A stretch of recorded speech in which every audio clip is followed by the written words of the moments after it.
Seorang siswi SMP berkebutuhan khusus di Purworejo, Jawa Tengah menjadi korban penganiayaan 3 teman prianya. Korban dipukul dan ditendangi bertubi-tubi. Ironinya, aksi ini direkam teman para pelaku dan menjadi viral di media sosial.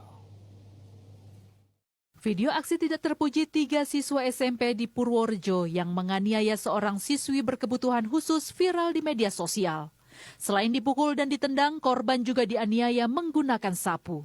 Aksi ini terus dilakukan meski korban menangis kesakitan. Siswa yang merekam video mengaku hanya disuruh para pelaku untuk merekam dan mengunggah adegan ini. Yang mukul itu bilang, video, Gue malah minta di video. Ya. Sementara ayah korban telah melaporkan penganiayaan ini ke polisi Rabu kemarin. Pihak sekolah menyebut para pelaku adalah siswa kelas 9 dan korban duduk di kelas 8. Memang nakal itu. Yang 3 orang itu? Yang pelakunya itu memang nakal, luar biasa karena pindahan dari yang penting kan yang anak pindah otomatis bermasalah.